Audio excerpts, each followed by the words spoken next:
An open letter to the Turkish people. Today, I write to you on an issue of great importance to both our nations. It is on a subject that many of you, especially the younger generation, may know little about because it concerns a chapter of world history that your government has expended enormous efforts to conceal. Turkey has been at the center of human civilization from Neolithic times to the present, and your arts, culture, and science have enriched the world. But interwoven with all of Turkey's remarkable achievements is a dark chapter that too many of today's Turks know little or nothing about. Were you aware that your grandparents and great-grandparents had many Armenian neighbors and friends? That 20% of the population of today's Istanbul was Armenian? Did you know the Armenians were well integrated into Turkish society as celebrated intellects, artists, craftsmen, and community leaders? Have you ever wondered what happened to the Armenians? Have you ever asked your parents and grandparents how such a large, industrious, and prosperous people largely vanished from your midst? Do you know why your government goes to such lengths to conceal this part of your history? Let me tell you a part of their story. The rest you must find out for yourselves. 99 years ago this month, in the dying years of the Ottoman Empire, the young Turk government launched a campaign of deportation, expropriation, starvation, and murder against the empire's Armenian citizens.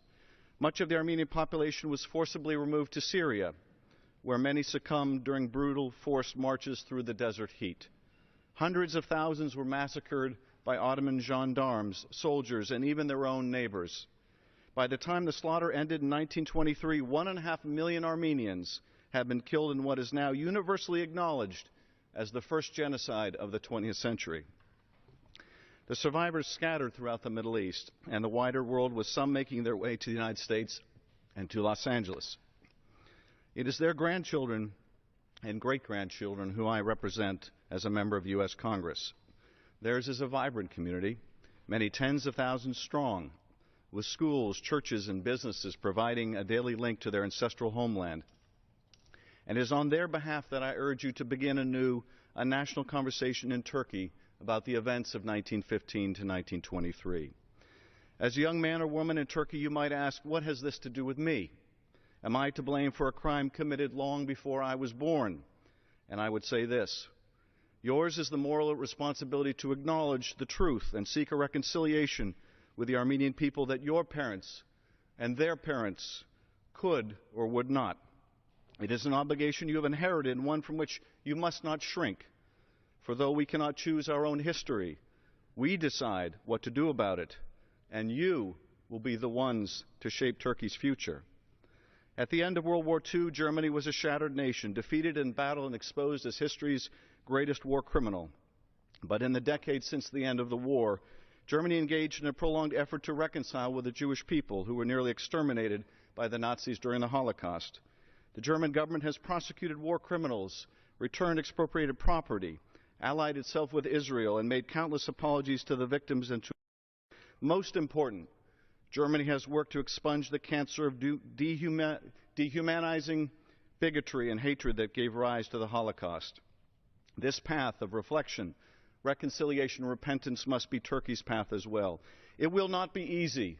The questions will be painful, the answers difficult, sometimes unknowable. One question stands out: how could a nation that ruled peaceably over a diverse, multicultural empire for centuries have turned on one of its own peoples with such ruthlessness that an entirely new word had to be invented to describe what took place? Genocide. As in Judaism and Christianity, the concept of repentance, or tawbah, is central to Islam. Next year will mark a century since the beginning of the genocide, and Armenians around the world will mourn their dead, contemplate the enormity of their loss, and ask why. Answer them, please, with words of repentance. Sincerely, Adam Schiff, Member of Congress. I yield back.